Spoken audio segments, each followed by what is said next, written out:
And then pakauya this guy akati une swords remashop and I give you 10 years unenguwa nemashop. Okay.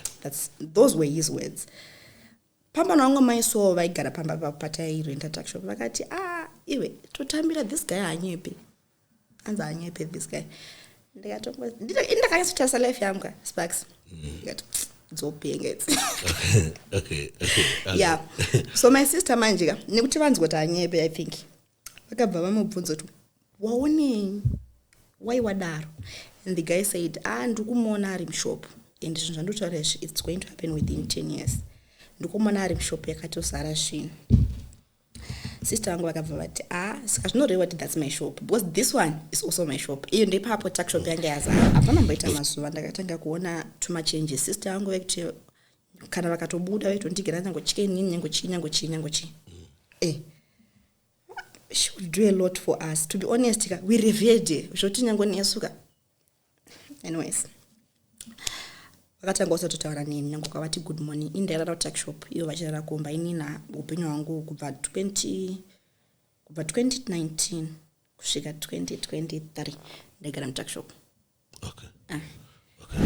And ndataura namama paya ndikati mama ndonyaya iri kuno kwendo kwignoyo handisikuziva maybe pane chandakatadzira tapiwa ndokumbura mutaure naye. Okay. Mama wangu mbavati ndada tozotaura newe mwanangu, tapiwa ari kuti iye ari kukurota kuchida kumuurayira tuckshop yake. Washata.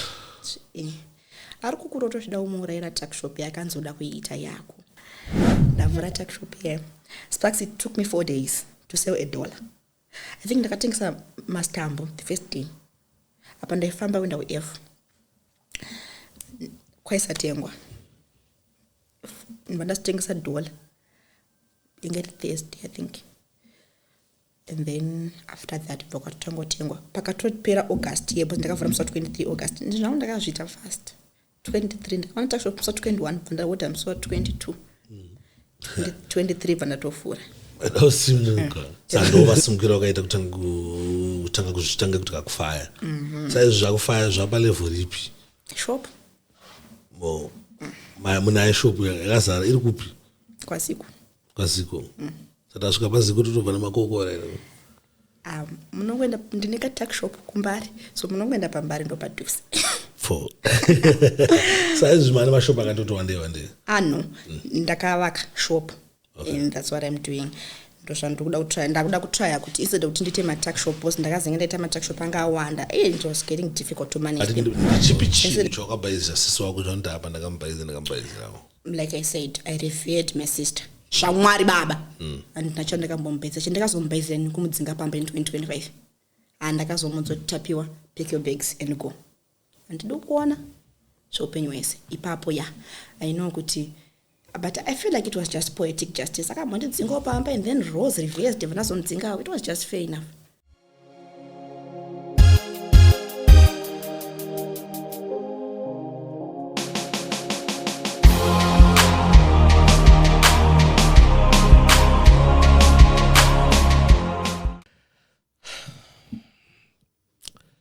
Right. Wagwan people. My name is DJ Sparks. Tripanapa Heir, but nengetichi kurukura. Tichita nyaya dzakasiyana-siyana dzinenge dzichiitika mativi mana ose enyika yeZimbabwe. Hapana nyaya yatinoti iyi atitaure nezvayo panapa. Nyaya dzese tinodzitaura. Muzuva nhasi tine nyaya iri panapa. Ndine hanzvadzi yangu iri panapa ine nyaya yekuda kushare nemhuri yeZimbabwe. Ichindiudza nyaya yake ndaona kuti inoinspire inoona kuchinjawo nemamwe mageto youths nevamwe vanhu vari kuona mumaviewers because zviriko mumafamilies tinozviona because pane nyaya dzakawanda dziri panapa.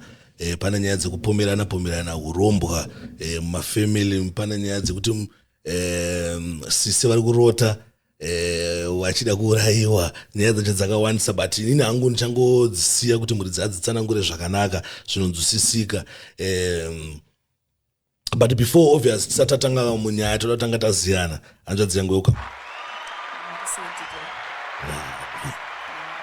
udase isitakakula moto uri seupenyu takatongokulawo. Makatongokulawo zvotakaita izvozvo.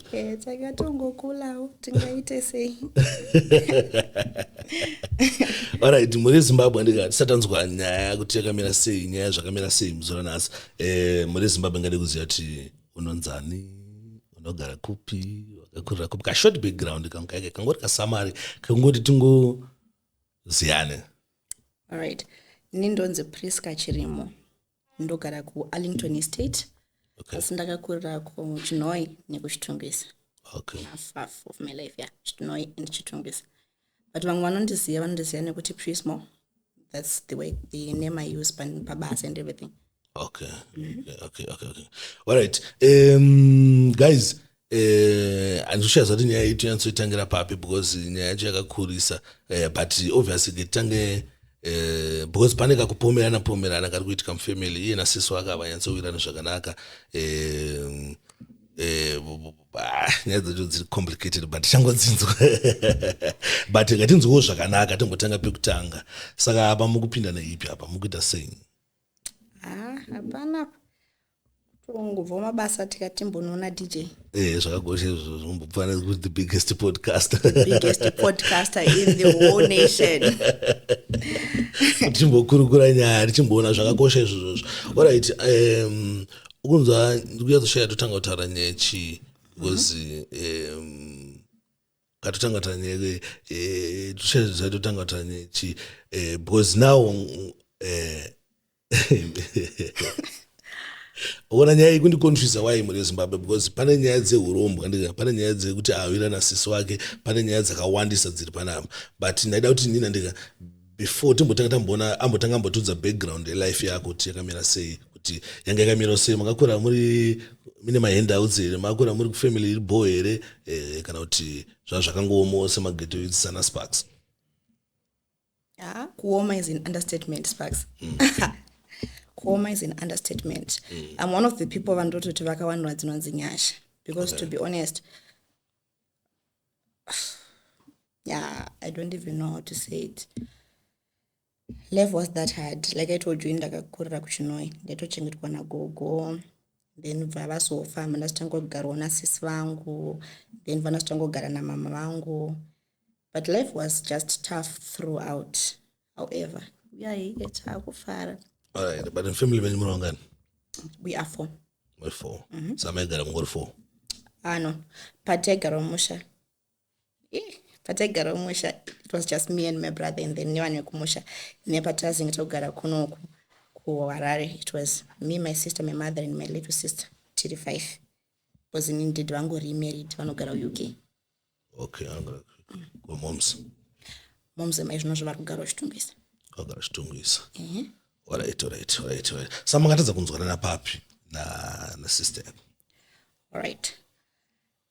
Sezvanambokuudza shasha Sparks kuti life yange yakaoma. My sister, she actually got married at 17. Okay. Yeah. So she moved out.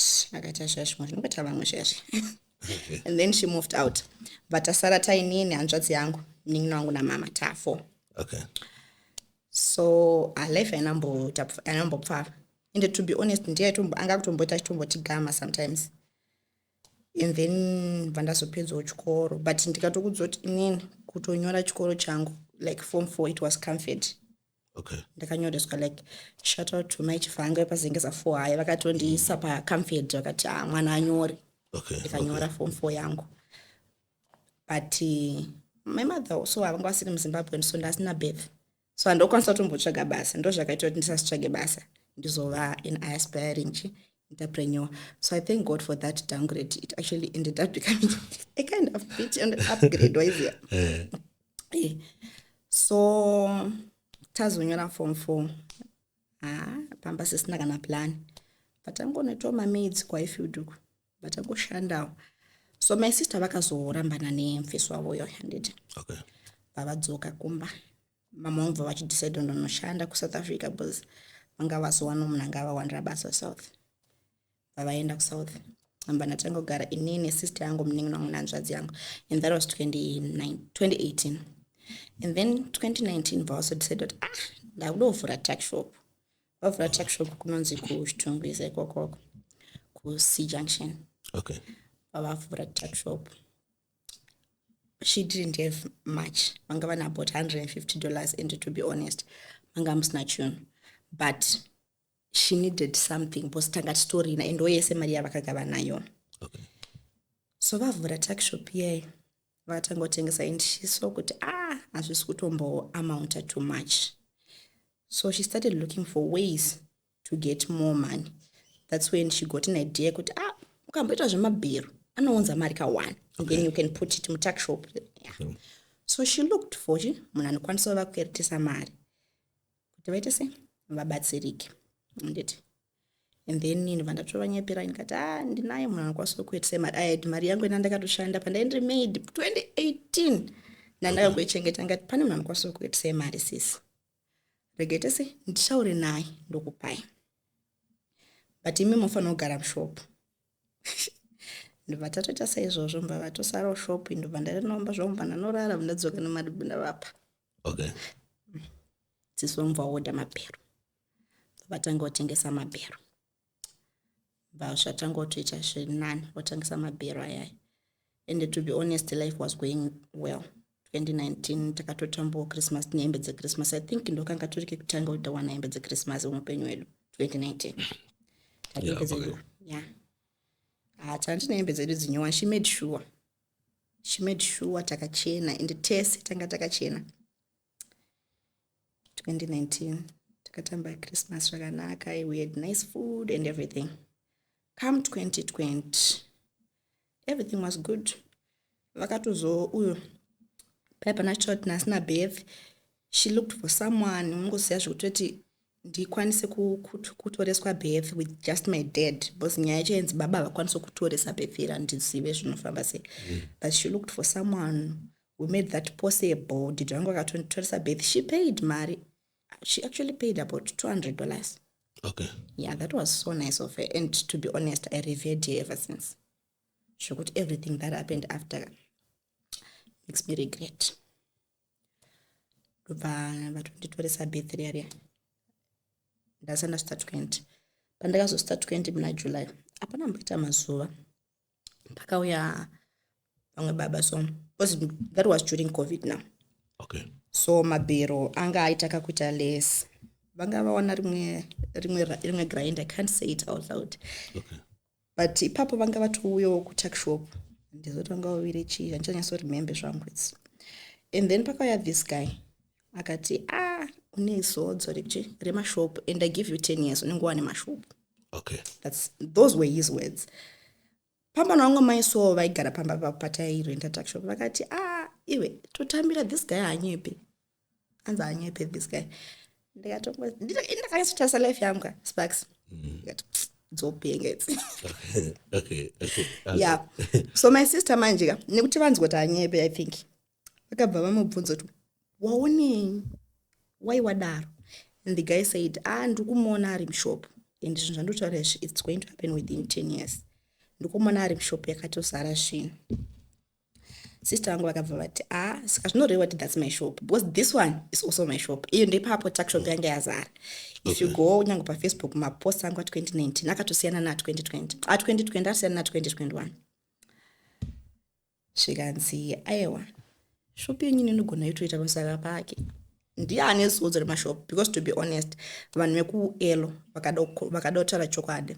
Vanokudziva kuti inini vakazosvika pakunditi Priska, usasauya uzohodha kunoko.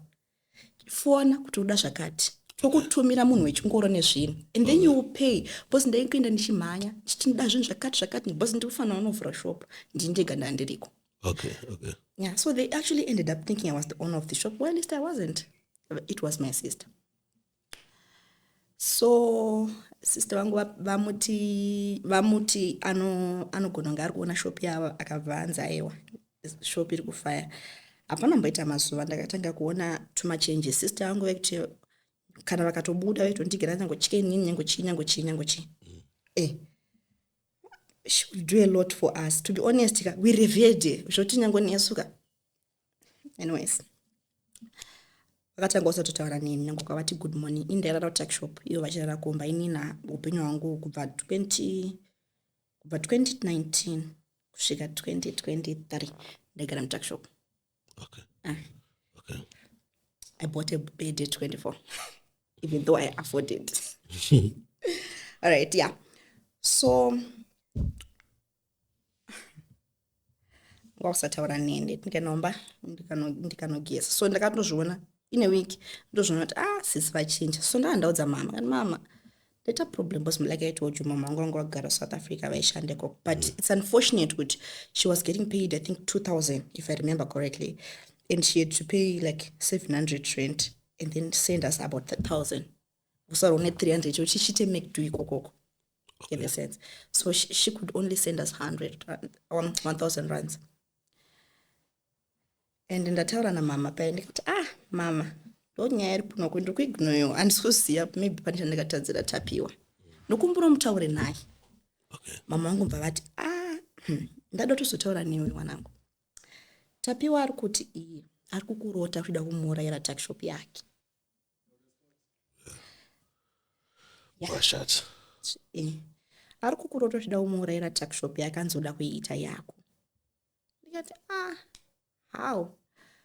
So ndine imwe sister yangu inonzi Prudence, mwana wadhidhi vangu but asi mwana wamama vangu. I then talked to her, she can attest to this. Ndikati Prudence ndonyaya iripo. Akati chimbouya kunoku ndichizombotaura naye, but akatanga usaansa makozi aPrudence. Pandatanga kugara naPrudence I think up for about 2 days. Ndapandagara naPrudence. Prudence ndobva azofonera gogo vangu mukadzi wanzvadzi yamama vangu kubva avaextendera nyaya kuti ndozviripo tapiwa ari kudai. Sapriska atobva because atoita sei atofila kuti she's no longer welcome. Ndobva gogo vangu vainyatsoita rudo rwavo ndobva vaenda kuC junction. Ndakuti C junction inonzi C2 kwatani netakshop kwainzi kuC junction. Okay. But istegara unonzi kuC2 ivo ndovaigara C2 ndaigara mutakshop. Mbavaenda gogo vangu ndobva vanoti sei vanotonosvika vatonoona zvake nemafriends ake and then bva vachitomudedza bva vatotaura naye vakati chii chiri kuitika tapiwa tanzwa kuti iwe wati wakukuta sei ukurota Priska achita sei achida kukuurayira takshop yako ingani mama toshanda zvakanaka mondi upenyu hwanyu hwakutochinja vakutomuonesa kuti wakaipa adotopinda pakati penyu zvakutoitika izvozvo. And funny enough she acted as if atonzwisisa. And she said sorry but kungoti iwewe pawakaita sei pandakatokurota pacho ndakabva ndachienda kumaprofita kuti ndinodudzirwa hope profita ivava havatombokuziva saka vakatonga sitaura kuti Priska chirimo ada kukuurayira takshop yako vakatonga zodudzira hope dzangu profita ndikati alright.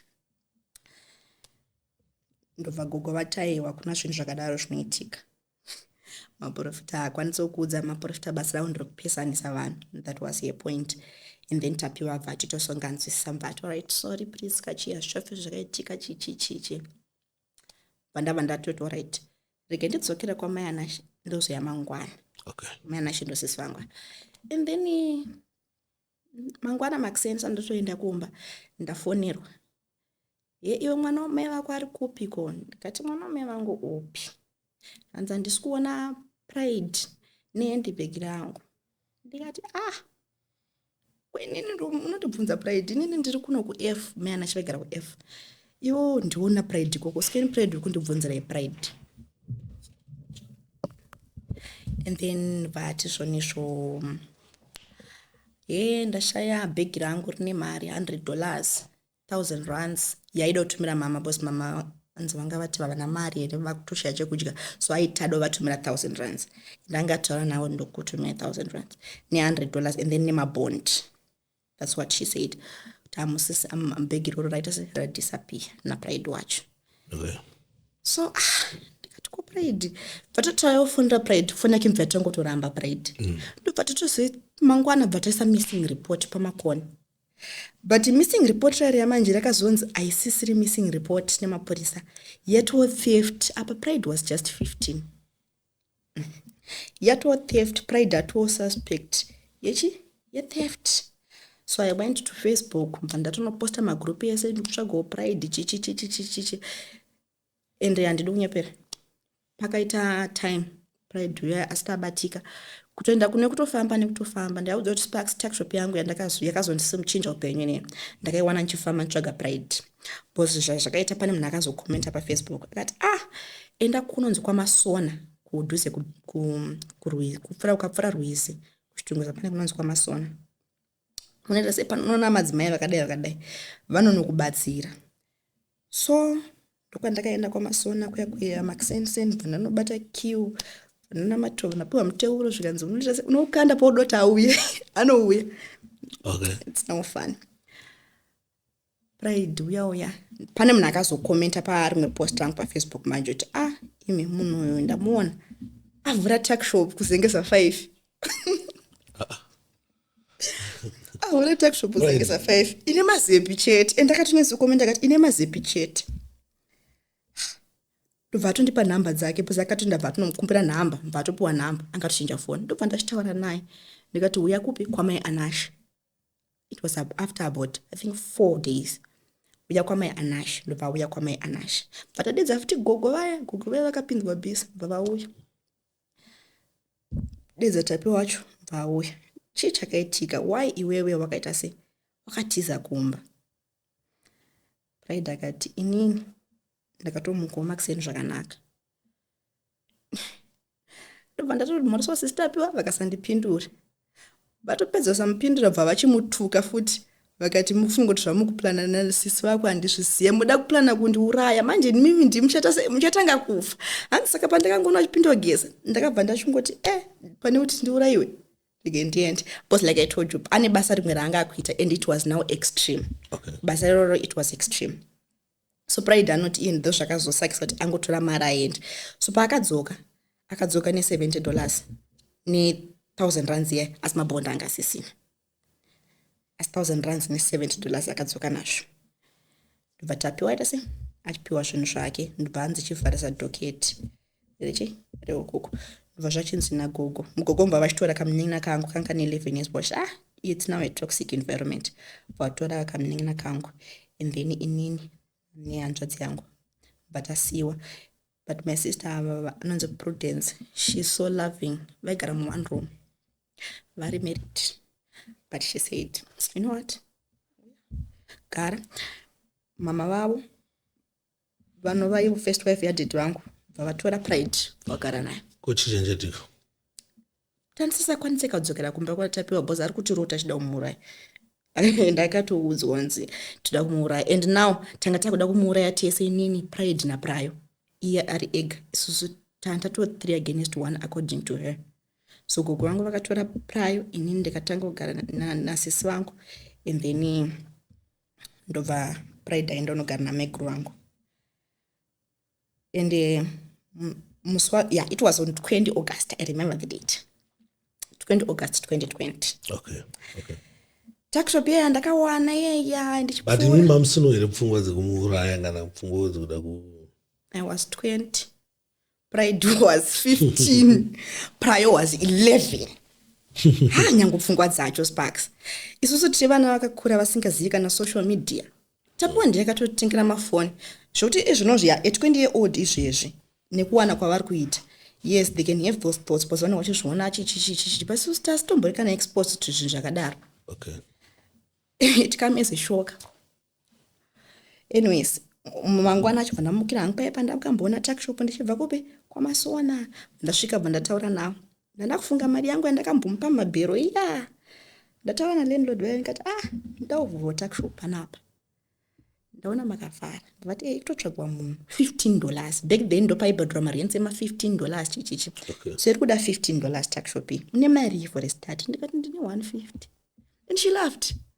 She can attest to this. She laughed and said, ndikati ndokumbira kungotry and then she agreed. Kati we'll try. Why not? Ndinopa hako rent yangu nyasuda ushare rent yangu. And I said cool.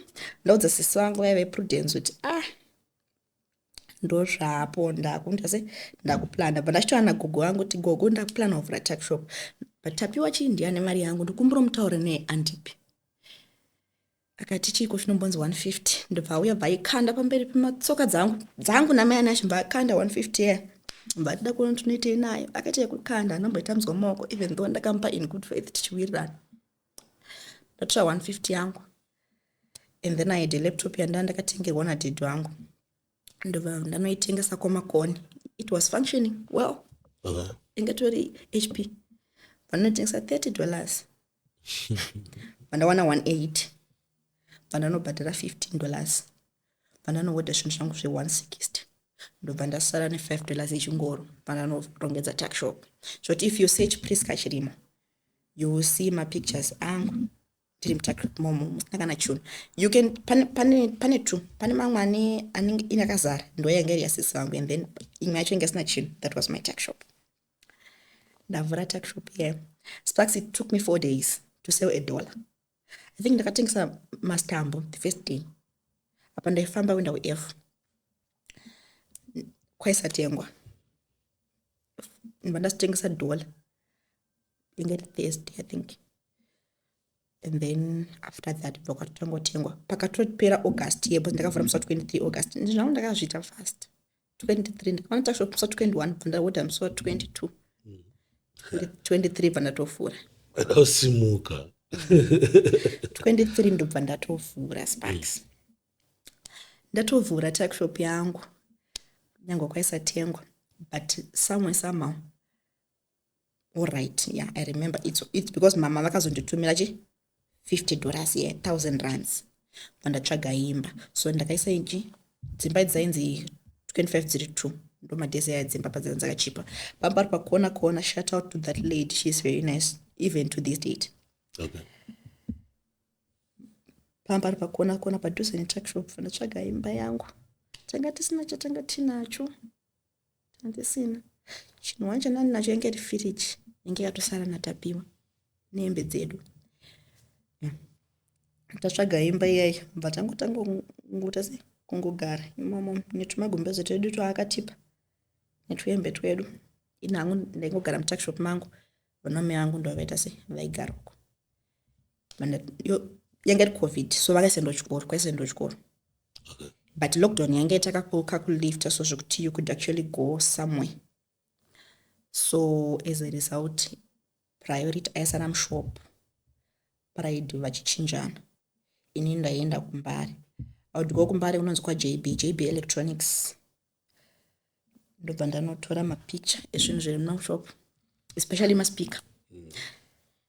Obva ndanoposta paFacebook kuti I'm selling this. Ndondaisa markup. So when I get a client nditi ndikutora mari yandinayo mutuckshop because mazuva ndofungata ndakutengesa about $20-30. Ndikutora mari mutuckshop ndobva ndanoita se ndobva ndanotenga speaker ndobva ndaendesa client. So maunganidziro ndaiunganidza maclients angu svikaita count 5 kuti ndifambe one day kuita transport. So you'd find kuti zvaitofaya because ndatoti ndikabva kunotengesa maspeaker pamwe ndine an extra $20 plus yandandabva nayo yobva takana 40 ndakutonohodha. Ndakutowedzera zvinhu pashelf and by that time ndopaipe mafuta paiita about $17 tamatengesa $250 kwete zvino zvaakuita izvo. Alright.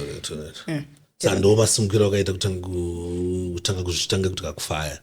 Saizvo zvakufaya zvapa level ripi? Shop. Munayo shop yakazara iri kupi? Kwaziko. Saka tasvika paziko totobva namakokora ere? Munongoenda ndine tuckshop kumbari so munongoenda pambari ndo padhuze. Saizvo mane mashop akatotowandei. No. Ndakavaka shop. Okay. And that's what I'm doing. Ndakuda kutrya kuti instead kuti ndite matuckshop because ndakazenge ndaita matuckshop anga awanda it was getting difficult to manage them. So instead kuti ndichiwanza matuckshop chitunguza yese ndakuda kuchiseva mara chinongotenga ma-commercial stands. Okay. Inongoita zvemashop. Asi zvizvi zvakutofaya izvo kuti mati munogara kupi zve? Arlington Estate. Yeah. It's nice. Nice enough. Mungu afford here.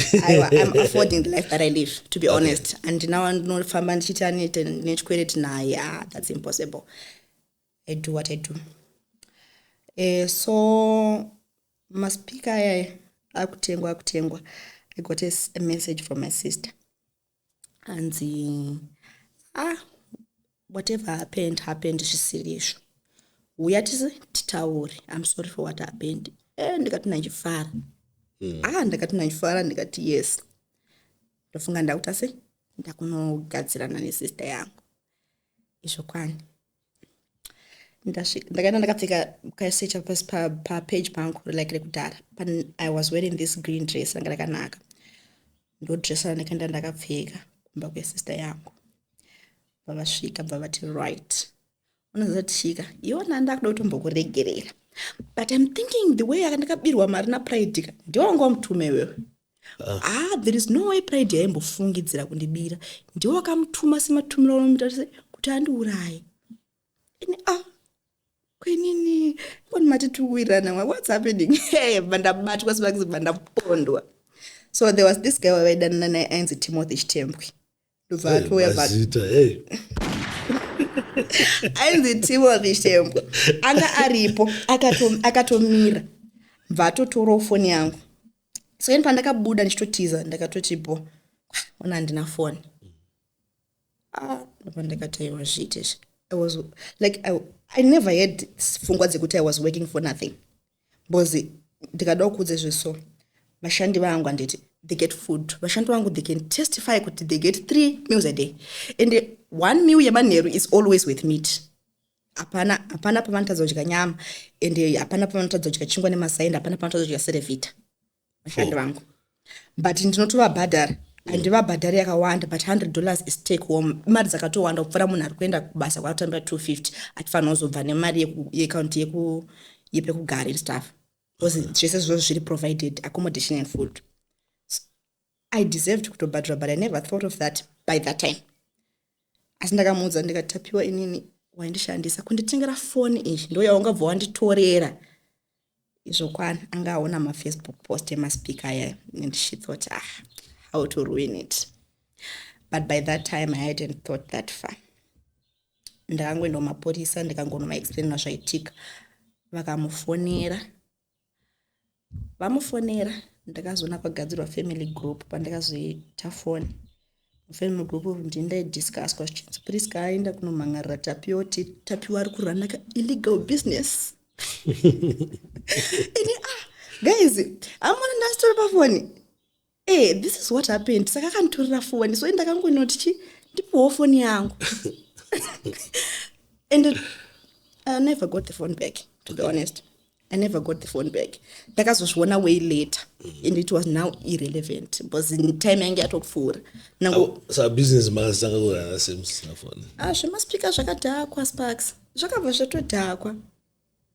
Zvemaspika zvakatodhakwa pakamwenda phone yangu because ndandisisina pandakazoita phone kuchizama kuposta. The response I got, it was not what I usually got. Vanhu vangu vakuti anonyepa isusu akazotidzimira phone zvatomira chichi. A lot was said. So ndakazotongosiyana nazvo. But I think by November I got a phone. Ndakatotenga phone yangu and ndakatotenga tori brand new boxed. And to be honest, the Lord was gracious to me because 2020 December vanamai yangu vakatamba futi vanechi vanembe dzeChristmas vakadzinyowana vakatamba vane chikafu. Alright, saka vanamai izvi zvakura kawo vakura enda havadinini. Ndakatorokeswa nesister yangu. Alright. Akushanda. You know, she's 16 but she actually got a job because she's very competent. I made her committed. I take the credit. I take the credit. Okay. So, ndobva zvatodhakwa zvemaspika but still pakazosvika December 2020 by the Lord's grace nongoti mama wangu vakatumira $50 ndikabhadhara direct 25 ndosana 25 ndoisa mushop pakudya tichingotora mushop chichi. By December shop yangu yange yakutoonekera yange yatoone zvinhu. And by June 2021, I bought my first car. Yeah. I bought and to be honest, I never talked to Tapiwa. Not even once. I got my first car. And then in 2022, I opened another tuck shop. Ndakatovhura ari 2. So I then called mama wangu kusaw that mama since boss zvavakazoita in fact, she actually found a house burnt to the ground. So she started staying with someone else. That mama, since ndane matuck shop 3, chuya into pay 1. Okay. And then my brother, 1. He was now 17 at that time. and then mama wangu vaibva vatora 1 iye mvatora 1 mva ndadzokera pa 1 ndadzokera pa 1 tuckshop zvinhu zviri kutofaya vana vamai ava kutoenda kuchikoro uyo atopedza and then ndobva kwazotanga kubatikirwa pafoni manje nasista piwa ava kutanga kucommunicate but she wasn't communicating with me. She never said sorry to me or anything. She didn't communicate with me. She communicated with amai vake. Vakommunicate na amai vake, who so happens to be my mother. Ndobva vataurana zvavakataurana. Vatangotoyeopana. Ndakatombotaura ndikati nina hangu personally. I don't think I like whatever zviri kuitika panapa. Because tapiwa wrong dimension munonyasosiva. But now this is something that I would actually call my money if I wanted. Mukuipa tapiwa. Ndakanyazotaura sezvandofunga because I'm a frank person. Andikwanise kuhide how I'm feeling. Okay. If I'm feeling disappointed, I'm saying it. If I'm feeling hurt, I'm saying it. Hapana chichavanzwa. But my mother didn't like the sound of that. She had to teach me about forgiveness. She had to tell me about how much of a bad person that I've become. So later, ndakavhura imwe tuckshop kusengesa 2. Ndavhura tuckshop ya kusengesa 2.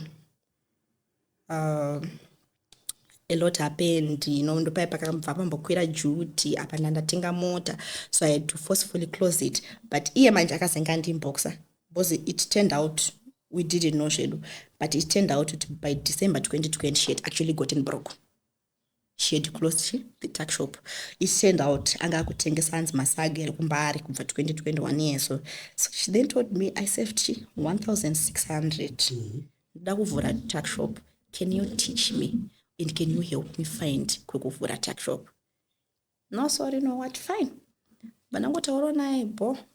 Attitude ndaimitira ndotinotsokwadi. Hapana attitude yoshatadza kuwana iwe wakanditadzira. Attitude ndaimitira ndaikunompindura mangwana. Because pride yacho futi ndentori nayo. Like, I don't get it why she never apologized, but still cool. It keeps the relationship, healthy. Bandamubatsira kutsvaga tuck shop. Ndazofunga kuti paipa tuck shop ndakavhara paipa. They didn't want more, but they actually made an exception for me. They didn't want more. And havanotomboipa munhu. Bandafona tuck shop ye ichiripo here zvikanzi ati akudzawo ndati sikuda kutoipa munhu. Ndikati okay, I've got a sister ari kuda tuck shop. Would you give her kana iri sister yangu? But okay, sure. Bo. Tapiwa wakazoona tuck shop here, I never got a response until I broke 1,600 years. And she went broke from November 2024 to January 2025. Angato broke. Okay. January 2025 ndo pakatangira nyaya manje. Akudata se kubatsirwa. Pandakatanga kuinbox kwa. Dude, ndakamigno. Pandakazona akukumba. Namle kuna mama. Nasota kune mama. Chikuchutika pana vaipapo ndo pandakanyazoudzwa manje. Ndakagariswa pasi, ndikaoneswa ndikada kutofungovhurwa mavhesi eforgiveness. Ndikati hangu zvebhebheri handizvinzwisise mama, but cool. Yamada chita ichi zvebhebheri sepakufungwa paforgiveness. Nice packs. Avasinyango baba makandiwa navakatombopotsa vati Satana ikona kutoita kana the next Jesus day asina kutadzira Mwari. Anodzingodengera Satana. Asi pasi petsoka dzedu vakatadza muregerera Mwari. I think vakatadza muregerera Mwari. ngatimboisiya bosi kana Mwari vaida forgiveness zvekudaro ngavatengere pana Satani ngavamudzosere kudenga. Handivanda forgiveness. Anyways, nyangombebheri chema nditi Goliath akatouraiwa naDavid. Kwa David akadi kungomuregerera vasina kumuuraya. Handizvinzwisiseni. You can never tell me something that contradicts itself is right. Anyways, that's a story for another day. Yeah, it's a story for another day. So yeah. Ndizvozvo.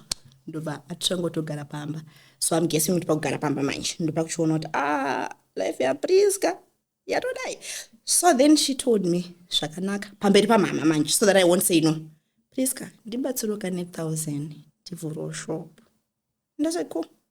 Ndakubatsira but izvo handina. That's what I said.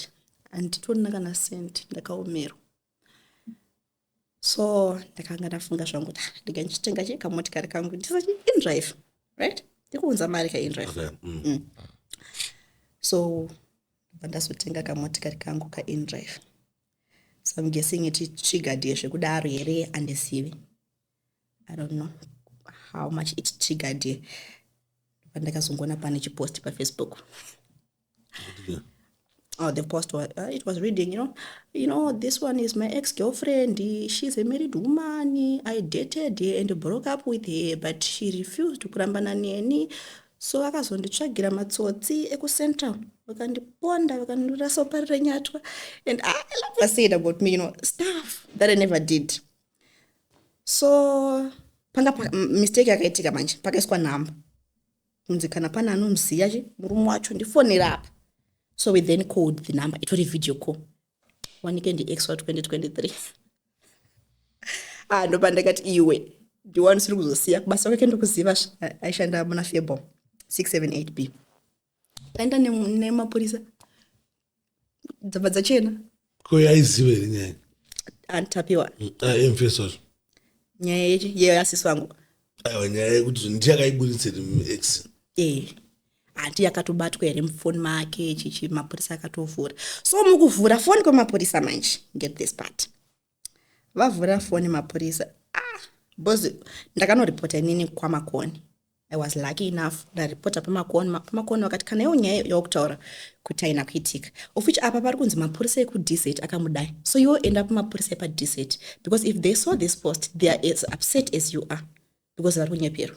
So and it was true when I got to DZ. Vakafara zvekuti. It was taken care of within 2 days. Nongwambata. Because vakaboyeka not isatombo say this person. Why are we being said muzvimapost zvemuna zvinokwana? So munhu ndovasunga. So vakazotora namba dzangu and then vakanongosecha kuti vaonoti amenoti ndo process yacho I think kuti vaonoti sure ndiye here kuti handisi kumufremera here. Vakangosecha chimufoni make kuti please candidate. Vababuda zvese vavachiona kuti zvimwe zvacho zvava beyond kwavari vavachingota screen record vavandisendera namba dzake ndakatovafonera chipopoto kuti kwengwana munhu mati tikuenda kukoti mangwana komamburudzira kundisendera message vakati wamboverengera mamessage acho read the messages sister send chat rake nesister yangu they'd planned everything. In fact sister yangu yaiti yo munhu wangu inini angari munhu wavo but iye anoti havana nambodata munhu wangu inini anoti havana nambodata. They just went to school together. So when she found out that he was my man, she wanted to make sure we separate so that maybe she would get him. So in her own way, I don't know how they got connected because right ones Priska afanozotozivana, she will kill me. Neuroyi wake anondiuraya Priska afanotozivana. So mapurisa vakatondisendera boss vakatonyasosecha number paikokesha vakatoti isusu tasecha number paikokesha and we saw this person anotoshiya sine mnewe. Do you know her? Yeah, that's my sister. Apana nsandampa 1,000 rare. Okay. So I'm guessing she was waiting for me to give her the 1,000 and then does it had to break palm sort of she's an evil person. But alright, wakamomkonfura ndawere kumomubvunza kuti sister chii apapa wanaiwo zvinhu the puppy. This is no longer 2019. This is now 2025 and you're gonna get messed if you mess with me. So of course ndakagadzira riri group chairo vandaisa vaya vanosombomureverera vaya vachindidzidzisa forgiveness vaya vandavasendera mascreen records ake nemukomana we ndikati so ndikuda kumuona akaita vhamusi pamba panobhadhirwa nemari yangu ndoda kumuona asipo vakambodawo ndiconvince ndikati no. So they then tried kumuti iwewe apologize vachimubvunzawo zvakare kuti kuiwo wakazviitirei ndopa akati inini upenyu hwangu hwakatooma ende kwese kwandafamba ndatoudzwa kunzi ndiPriska ari kuita mari neni. Ipapo mari yere was Sparks kamotikari kangu ako nekamwe kacho kana ndichangobva kutenga nekashopu chete ndozvaitauronzi ndakaromba naye ndasanda tovaka stand nani naye but ndasanda tovaka because I bought my stand in 2023 ndasanda tovaka ndakatozovaka last year ende ndakatozovaka nemwe mari ana ndakatochekera ndotomupa ndovareka vanotengesa madhina vanatovaka ndakatopedza kuvaka. Wait, Olan. Are you married? That's a private question. I would love to, to make people not know about that. No. What if I want to cheat or something? Yeah, amen. I saw you married. Not going to say. I'm not saying. But still mageto izangu pena. Fuati asipofati mimuna but I think I'm not married and you're not married. No, I'm married and I'm happy. You're Thank not you. happy. No, impossible. Why?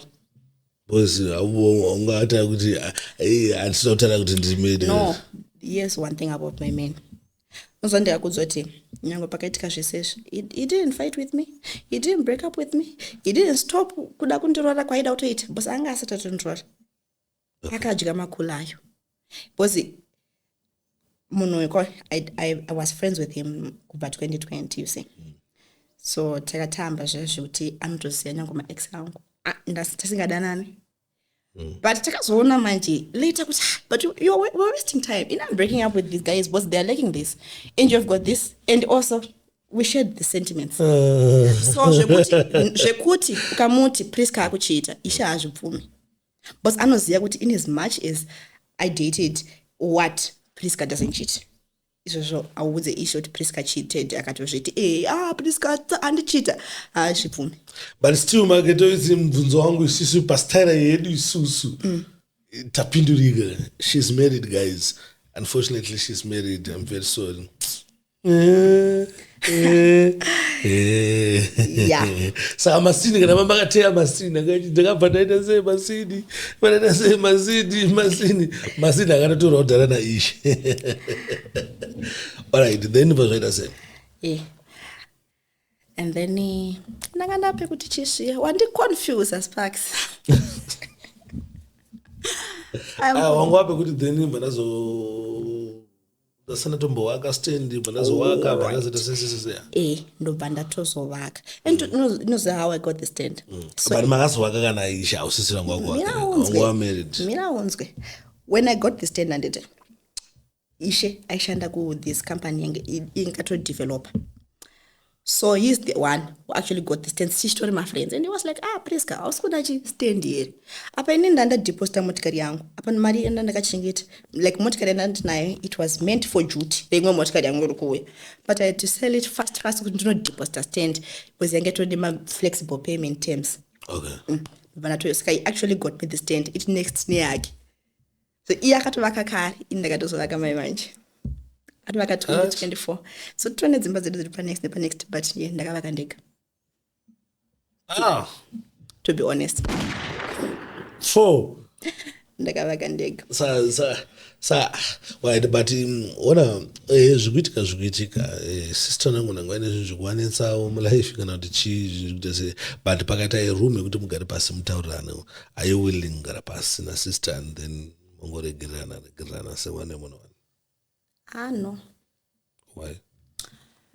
Here's one thing about betrayal, Sparks. If you were able to do it once, okay, this one now is no longer once. If you were able to do it once and then twice, what's going to stop you the third time? Because like I'm telling you, this person was actually planning on letting me give $1,000 so that I would later realize a betrayal. When I was that, I'm Are you a Christian? A Christian who doesn't read the Bible, yes. What do you mean? A Christian who doesn't believe in forgiveness? Personally, I think before I think about someone else, I should be happy. Does forgiving Tapiwa make me happy? No. Because the moment I forgive her, she's going to start coming back in my life and I have to make it a point that she never gets the same opportunity she got before. How am I to do that? If she goes away from me, Shakoti ipapa taka bloka na 2025 year nanas, I don't even know where she is, and I would love for it to remain that way. And for the record, this is for future use. Panamo pangwa kaoya tungukumukira ngosi. I'm not going to forgive her, Sparks. She has done so much. No, one has netika. One on change. I know say it on change. Yeah, kana makufa. They never change for the better. People don't change, Sparks. Munakako betrayer will betray you again. If you think people are going to change, you are in for disappointment. It's always best to not expect. The fact I don't expect anything to come out of Tapiwa Chakanaka. it makes me so happy. And andidi kunyepera ndokandiudza vana mai vangu izvi vakandibhitira vana mai vangu inini ndogona kutombomwa mushonga wemakonzo Sparks, because those are the people that I trust. Ndakadya navo sadza nesalt tiri tese vana mai vangu veve zvokuti izveso kati kwanti pride akanzi kana kuti sisi wako anopengewe you will fight with that person. Nyango priority chaiche yakanzi sisi wako anopengewe she will fight with that person. Anga achitondidzwa kuti pane munhu aiti sisi wako anotaurisa ndazomuratidza kunonzi kutaurisa adidi zvekupengerwa like but inzwa ini wari yangu ndekutoona Priska avana nokukanganisirana iziya panobhaizika but pane imwe point unosvike kuzongoti ano tongoregererana waiziya unokwanisire kuregerera sisi wako aiwa why because handidi kurwadziswa Sparks, handidi kurwadziswa. And to be honest, munhu ane jealous. Because what do you mean? Because ndatenga kamota ke 10,000 kamwe ke 5,000 ndatoromba. Like I told you nasanda vaka. Saka pane urombo here papo. 15,000. Asa no urombo here. Urombo shinje 15,000. Unoona wanyudzwa. Unoona wafarwa. Guys, pango kapiwa kashoshe akasiyatso asila until one day paper ndichitotaura ndikati inini I bought my first bed age 24 ndakatanga kuafford bed age 21 and like I told you I bought my first car age 20 muna 2021 sandato start 21 zacho. That's when I bought my first car but ndengogara mtuck shop. People can attest to this one nekuchitongoza can attest to the fact kuti Priska chirimo aigara mtuck shop. I made it a point kuti mari yangu I save the little bits that I get, even though title gara padhuze. I couldn't risk kuti ndikavhara tuck shop ndoyenda. What if mukabiwa? What if ndikatorerwa kamari kacho pa point yandiri kufamba kuenda kutakumba?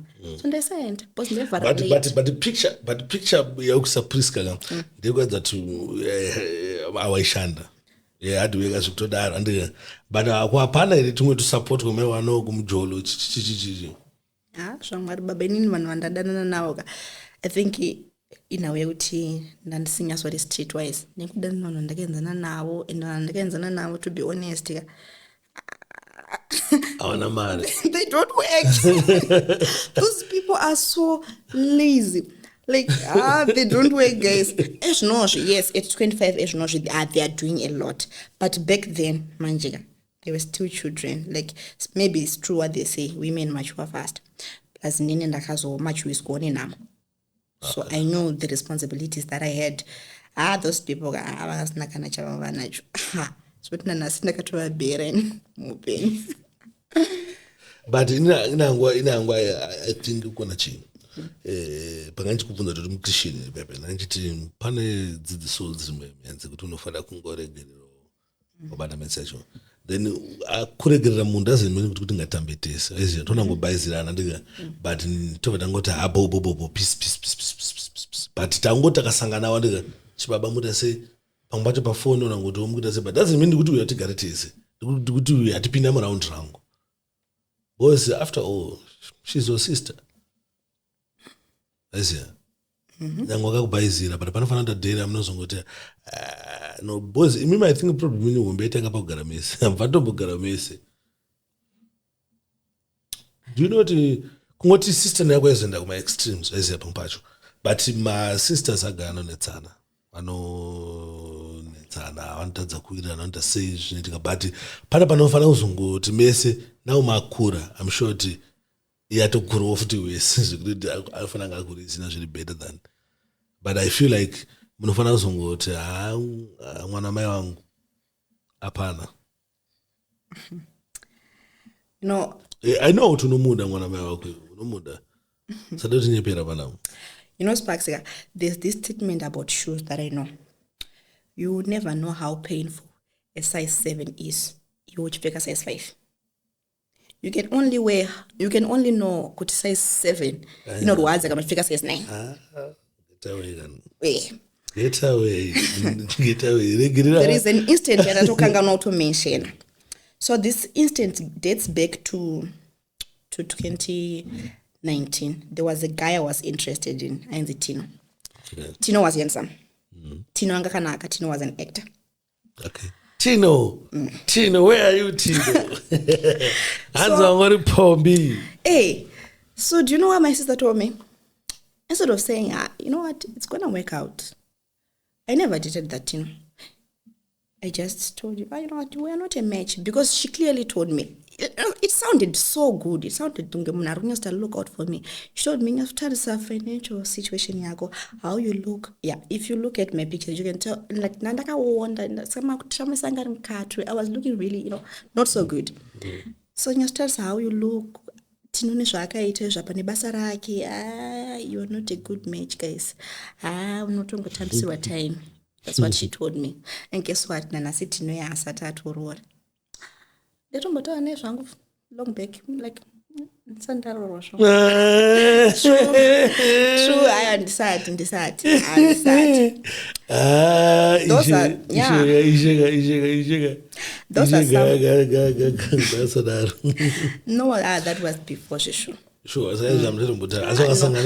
I don't even talk to people that I've dated, people that I used to love, people that used to love me. I'm that type of person. I don't do anything related to people who I used to love or used to love me. Right. I don't even want to think about it. My problems. I just feel like it's too much work. I already have so much on my plate. I have businesses to run after all. Thank you very much. All right. Anyway, I mean, uchine zvimwe zvatakakurukura zvedu zvoda kutaura nemhuri yeZimbabwe before setase tavhara. All right. So yeah, I also forgot to mention an instant when, like I told you, things were hard and it. So I ended up PhD. Okay. Yeah. Shout out to Prophet Walter, my guy. And I would really, if anything could, be done, I would really love to apologize to that man. I hated him. If I had the means, I would have shot him. Like, I would have shot him straight in the head. What? So this is what happened with Prophet Walter, my guy. But Taitama Wednesday services, and then I think Friday services, and then Sunday services. So I got to Manero, and he just said, swords, like whatever you touch, not or body, but you just need a push. So how much would you need? But in say, look back a push, like. And they said 150. Because I thought 150 was so much back then.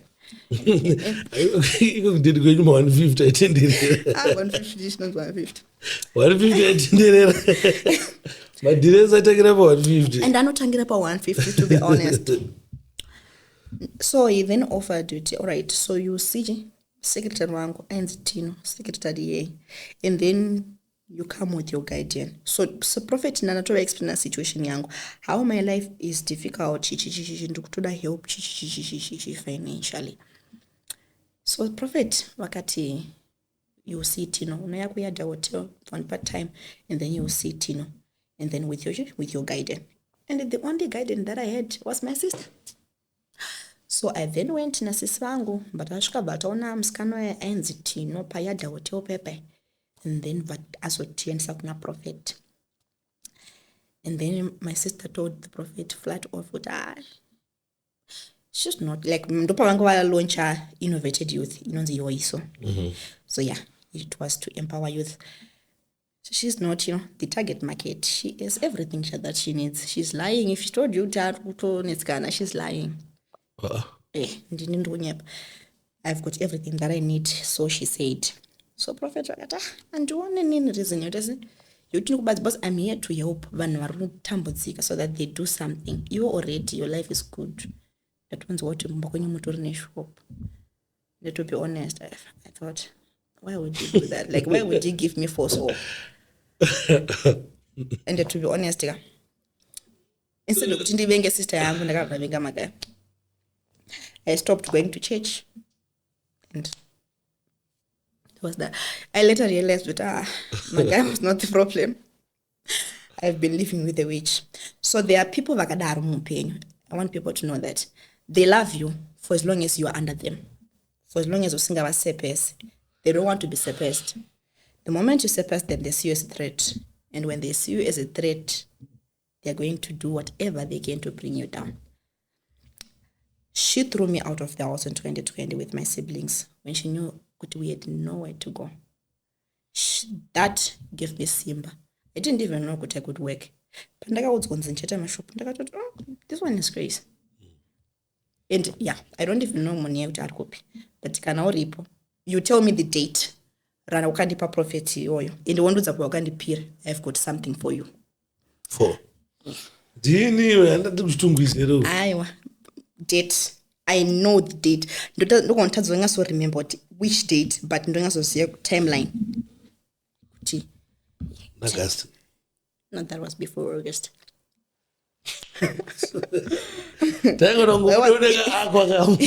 It was in July. Guys. So yeah. All right. Aka 21 years old ndinogona ita sei kushanda. So that actually, paakazodzoka kuomba chichichi ndakatozoto mama wangu akatondoonesa kuti but sipanga pacho ndimwari vanongodosa uyo you got out of your comfort zone. Now tisese tinototenda iwewe chichichi. But paakazoita zvakaita 2025 ish. Ndakazotongoendesa kufesa wacho kukotini. Ndikamusuwa ndikawina 48,000 yangu. But guess what, Sparks? 48,000? So no. Mira unzwe. Ndamusuwa abanzi andibhadhare 40,000 for the emotional damages and stuff and it. Mira unzwe. Turned out property yesiyanayo masabhukudhiri. Masabhukudhiri property yesiyanayo. They cannot be attached by the courts. So they then looked for another option, and that was garnishing basaraki kubasaka. Vanoganisha kabasa kwake. But mwangu wakana kuboneza. Vanofana suka vanozoregerera. Aiwa. I could have forgiven him. Dai akati sorry. Antatenda makosa. That guy never said sorry. Akadoto ndipuma. That guy never said sorry to me. Instead, akatanga 2013. Aundi 13 neuroy. So I'm guessing that's why vachizoshindoroya. Because vanenge vatry undiroya and then they fell. That's the only explanation. But kona chimwangu. Unofana shuka pakuzoregerera kuti kumuregerera ndisumuregerera boss get this. After taganisha kubasa kwake andete. Taganisha kubasa kwake. Click of kuti vatorasika kuenda pekutanga pechitulu vandifonera kuti ndikurasika kuenda pabasa apa. Ujukamu kusoniperekedza kati aiwa click ngubuya.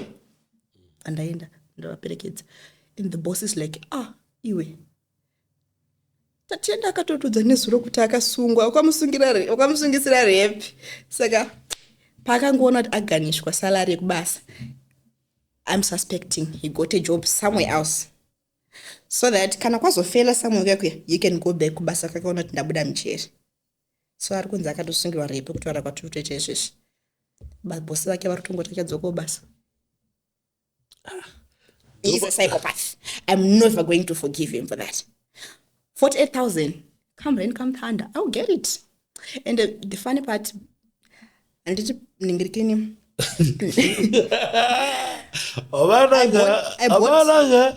bought myself 2 years court. Read. Maria charge ndakangoti andi affordable. I got my things done pro bono again. And like I told you, I got everything done pro bono as a cyber victim.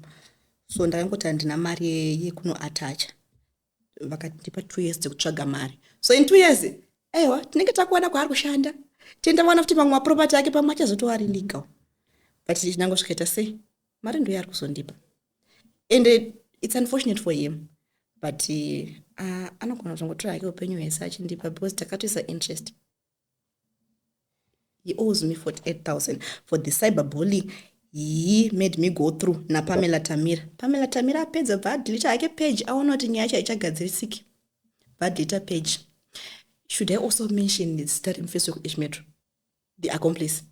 No, I shouldn't. Which was so weird. No, it's fine. But it also that guy, I will make him CEO, to be honest.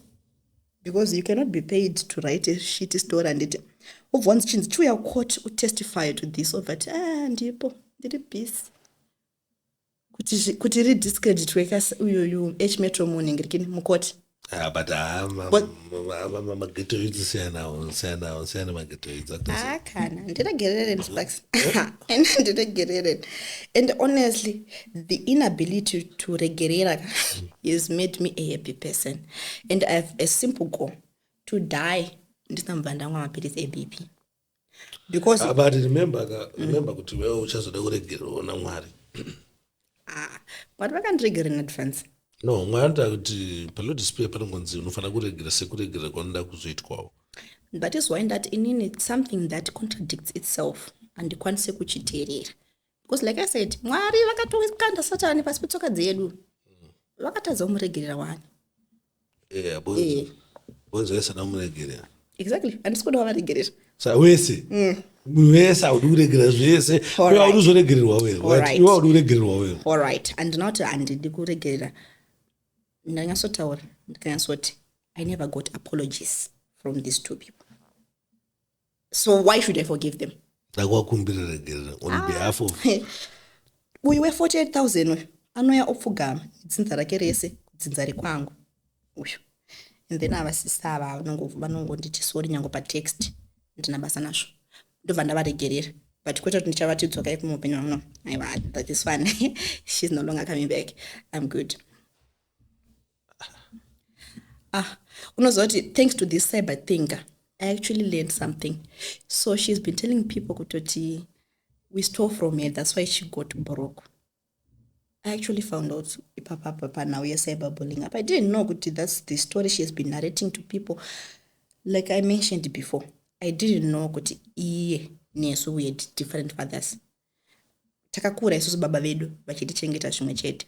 Even pavakazodivorce na mama vangu vaingosenda mari school fees masendra vanangoita school fees vaibhadhara up until nda grade 7 ndopa vakazomira because munhu wavakazinge varorana naye zvavo ndopa but iye tapiwa akatoningirika akatoudza vanhu unozoti pakafaindira rain race zveshuwa Sparks pakafaindira out rain race kuC junction kuti we didn't share a father ndopa ndakatofaindira inini hanzvadzi yangu and it was because like I mentioned pane dress randakapfeka regreen I had gone kunomona ndakapfeka dress and she was saying visa dress ndi ndakaritenga. People were like sadaro muningana wako ingoni mango siye pepo kama siye mangwana ndo pakatoti ndakana ukama navo vana vastomura kana veropa kuchichichichi but we didn't know. Tasotoziva we had to confirm na mama kuti is what that was saying true. And I never wanted you to find out because nyango baba venyu vachu avazvisiye. So the only person akamira nini panyaya nditete vangu, shout out to Tete Loveness. Vakatofonera baba vangu vakati ndoda kumuona akabviswa pa family registry at ma family registry no but right muchijise birth aende kumusha kwavo because kana akuudza vana zvinhu zvatanichitoti zvige zvakakavhika. We didn't know. I will never forgive Tapiwa Sparks. Nango zvikanzira buda nakumadoke nyana kumabhazi ndosvino nchokwadi nango kanditi sorry, she's that one person that will never forgive because I know she will never change. Get away wavota kuti ndakanitext ndinomuregerera vanhu aiwa ndachitotamba ndasandanyasofungisa straight by bosi dzimwe nyaya dzandakanga ndakutonzwa nditi ndakutonzwa there is this lady so ainyasokomenta mamangu vakatozosvika pakutozomutsvaga personally ainzi Stacey Nkoma akatingestora akati Priska akatombobira sisi vake enda anogara chivaroya enda akatombotora murume wasisi vake so mungu wakazofunga pakuchimbira pakuchimu inbox kuti kune mwana wangu unyaso ne grudge naye papi, and that's when we found out Stacey Nkoma is best friend yaTapiwa. So that's what she had heard. Mama gatsuma. And then it turned out kuti murume wacho ari kutaurwa ndikakudza nezvake Sparks unotoseka because that guy, my sister got married I think 4 or 5 times. So that guy wakarorana naye because she got married in 2017 and then divorced in 2018 and then got married in 2018 and then divorced in 2019. Sure. So the guy wa 2019 usho. Shongwari baba. I think you for a photo so got a picture at least. I was she's beautiful. My sister. Tombi. My sister vakanaka. Sisi wangu. Animuratidza. Sisi wangu vakanaka. Phone yangu yadzima. But I was on social media to go to search. Yeah, anonzi. Ndozokusechesa. Andozokusechesa. Ndopedza ndaro warelo. All right. Yeah.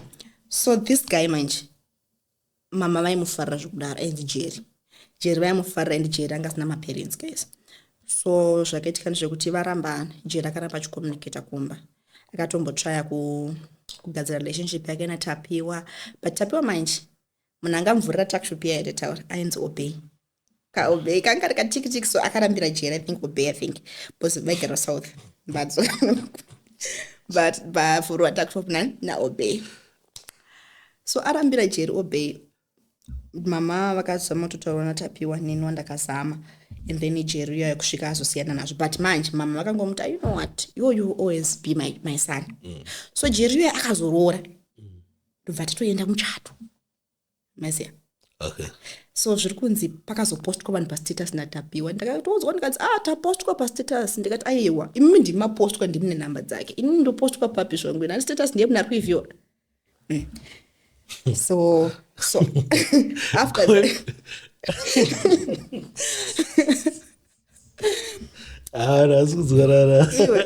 so Jerry akazoya nemukadzi wake manje futi kumba. So anga asina kubudira mukadzi wake pachena kuti ava vasi mama wangu sezvandikakuudza ndi mamwe ex-wife. So mukadzi aitonditi chitete. Mukadzi aitonditi tete pepe atone nhomba atouya kuzototiona pepe chichichichi. Mangwanda kutofura na Jerry kuti mukadzi abaya zvamwana atopeka mabhegi aenda. And I'm like, kumuna atopeka mabhegi. What happened? Zvikanzi. Asenderwa message. Zvikanzi atosendwa message akanzi Jerry haasati atombokanganwa. Ndaseona kuendesa kumba kwedu. Kwabva kumba kwedu. And your sister yangu yada kuti ta second wife uripo. So nozati it was tough to have to mend their relationship again. We had to try by all means kuchimuratidza kuti wekwedu ndiye mpengo. So we had to try, but akazoona kuti hazvishuwa vanhu vese ava namama havangazoreverere Jerry pamadhiri akadhakwa ndokuzogadzirika kukaita relationship yavo. So it then turned out murume wacho aitaura ndiye Jerry. But teesingoma ndakazodhila naye zvangu because angatondistress ndakadhila naye. If you mess with me you're gonna get messed. I messed with teesingoma and she's gonna be with the mess for life. Utebhego kutanga nodziyoga padzapa pakazara masoja majiyo wakuzwa chitaura. Anondiwanepiko ndogara valintoita anopinda seiko. Bozoona kuti ndaida kutomusungisa zvakanaka. Baba wacho mbava nditi anogara south so you can try. Makutondudza zvoti anogara south so I can try. Asi zvosungisa unozvifarira. Ndikozoona kuti chika inini hangu I feel like vanhu tofanira ngopedzerana. Inini ukandikanganisira inini handidi kunyepera munhu wese akandikanganisira ndakamukanganisirawo. But the difference is iwe ukandipambama ndikakubaya nebanga. Inini kana ivanhu vakanziwo ndio munhu ari bad. Yeah, I think that's how you can translate it. Because inini ndine defense yangu very simple. So iwe kana makambomutarisa achindipirova mbama why makudondibata pandakuda kumudzosera kana tuma mbama. No, what is it? Iwewe ndikakutuka kwabhoya nedemo bvantema. Iwe ndo wane mhosva kutopinda mukati. That's what they say. Ndo reality zvinhu ndeje. Anditi. So iwewe wandika. Ndatoona kuti iwewe wandika uri kubhaizirwa andika. Because nasina chimunhu nzwe edu pano pakabhaiza tamboda kutaura pakabhaiza iwewe. Yes. Andika. Alright, but ndechipi chinhu chawakabhaizira sisi wako kuti ndapa ndakamubhaizirawo. Like I said, I revered my sister. Shamwari baba. And nachandakambomubhaizira chandakazomubhaizira kumudzinga pamba in 2025. And ndakazomudza kuti Tapiwa, pick your bags and go. And ndikuona zveupenyu hwese. Ipapo I know kuti but I feel like it was just poetic justice. Akamhondidzingawo pamba and then Rose reversed vanazomudzingawo. It was just fair enough. Inza but inini ndikuti ndandika pane panofanira kuzongotsvaga ungogona kuregerera vanhu. Sparks, if a person apologizes, wochimbogara chimboisa situation yekuti alright tomboti wewe ndika izvezvi zvandika takutorwa mafuti dati chimbonditora foni ndakutamidza foni yangu obva ido nzobva yepwanya andinongoda kuregererawo so why usingaregererewo. all right, so this is what happens. Sparks ukanipa foni yako iva ndakutokutaura zvandiri, ukanipa foni yako ndobva ndaidonetsa ndisina mari. I'm going to make a plan yekuti ndikutengere imwe because I believe kuti iwewe haungosina mbosam budget zvekutenga imwe foni. But kwa ndakatanga kuti aiwa ndoda foni yangu izvezvi. Exactly, ndopepa ndokutokukumbira soro ida ndikumbire sori. No, ndotokuchinda nyango kutochema ndototi ndokumbirawo Sparks ndokutengera next week. Ukona chi munhu wese anongoda kuzongoda paanongonzurwa tsitsi, munhu wese mulife ana paanongoda kuzongonzurwa tsitsi, ingave ndiwe ingave nini ingave ani, munhu wese pane paanozongoda se kunzurwa tsitsi. Saiwo ndudza ndikukumbira tsitsi nyaya ndainzwa ende pakabhaizika wakabhaizirwa, but ukona wewe ufanira kuzongotsvaga pekuti unozongokwanisa kuzongotsvaga wewe ungoregerera vanhu kwete kuti tamba imese. No, tungoti unongomti unongomuregerera zvechokwadi chezvo kwete zvekubhaizira zvechokwadi utomuregerera, but doesn't mean kuti kumuti chiyo garomba kwangu kana apana mupesi we 48,000 mupesi ona akagona ngatoshandiswawo bozi mikaupuriti yenyu mukuiziya ndike munhu yenyu mukumuziya kuti vamwe sava makutongo wabata nze munopedza papedza nyika yese. Right, tomboti next time obva uya kwaSparks obva takakutaura naSparks obva pasukisa futi Sparks here. Right, obva apa obvaenda kwaOla obva pasukisa futi Ola ebobaita sei, you know, something like that. Noyandi kuti unofanira kuzongosvika pamupati paunozongoti it's fine isha yakutadza kukudzorera. Ngodzorwa kwangu ndekwakungonzi make sure hazvikubuditsire mari zvawari ndobva ndangotsvaga weye kuti ndingowana mapro bono lawyers and stuff handakubudisa mari saka chadzora chiyo wangu watongondipa reason yako yekuti hachifanira kubudisa mari zvinhu zvako. No, ini ndakutokumbira kuti dzimwe hondo unongodzisiyo just for no reason pambacho nguva munhu aribo for no reason. But from manzwira ndaita hangu nyaya yako ndikanyangoetsana ngotori munhu atoribo, but unowana wakabatira zvoti pambacho unofanira kuzongoita se tatenda makosa ndomuregerera akandipa 48,000 kana akaita mapayment plans and then tapiwa alright zvamwari chaizvo akangondikumbira regerera tapiwa I'll forgive it because to be honest I've honestly ndega so ndakanyazogara so ndinyazofunga kuti but dai tapiwa akaramba achindida madiro ayaya da upenyu wangu uri papi I would be in my comfort zone ndichitengerwa chikafu achiti akauya nechikafu ndoti maita basa sisi akauya nehembe maita basa sisi. Yeah, so I would definitely forgive her if she apologizes because I realize that she's actually the reason for my growth. First of all 48,000 hapana kana negotiation hapa ane mari here ane masaba kuti stand meaunzka isodwanika imba for 10,000 when this story came out angakusama kuda ku cover. So first manje ndakanyasiona in back advertise gobozi tine mamisho friends, so yakaadvertise kwaneshi nemutual friend ndikati imba ndaiziva pandati forward yakatotengwa nemunhu wandotozivana wangu wechidhaka ndakatenga imba. So zvekuti if I wanted testongosiya pari kuwanika mukomana because takatenga imba yake iri pa next payment imba yake. Anyway, thank you very much. Thank you very much. Mune Zimbabwe ndasina ndine ndachibvunzwa nyaya dzikuitika madiri andoita nyaya one. Thank you very much Priska for coming nekuti mbukurukure tichimbotaurawo zvinhu zvikuitika. I'm sure tiona kuona pane zvimwe zvawadzidzawo kuti number 1 chawadzidzawo zvinchoti munofanira kuregerera. What a funny lesson. Noti ndangadzidza kuti no munofanira kusvika pamunoregererana kubva kwati vanhu musaitirane jealous. Yeah. Because I think pane nyaya dzekusaregererana, pane nyaya dzejealous, pane nyaya dzakawandisa, nyaya dzese dzakashata dziripo panyaya iyi. But yakanyanya kukurisa yahombeka inokurisa mhuri yezimbabwe ndeyekusaregerera panyaya iyi. But priska ufana zongotsvaga weye yekuregerera sister yako, uregerera muvhesi uyu, wombogara mumwoyo mako musina muna ishe chete. Here's one thing about my heart, Sparks. Haitondanga munhu like wandakabatira arimo. No, the moment I told myself kuti munhu ndakamumaka anditi handisisina kana uyo boss ndakatoadmit. But wona zvaunofunga andika ndozvinhu zvaunozoita action ndozvinozongoya zvimanifesta background. Saka zvimidzi ndo zviri mumwoyo mako chaizvo zvekuti vanopidza anotondipa 48 akashandisirwei. You never apologized to me. Wakayacha apologize unongwa somebody. You never apologize a year later. Why should you apologize a year later? Why should you apologize a year later?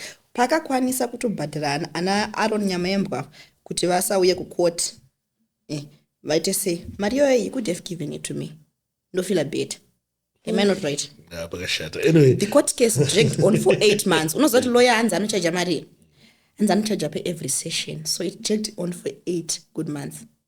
Sparks. Achibadra lawyer. You could have used that money to give me, to say sorry to me.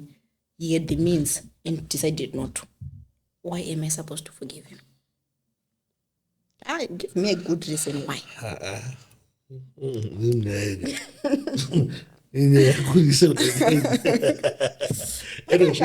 Anyway, thank you very much once again. Mune Zimbabwe, don't forget to subscribe, like, and share. With that, we are out.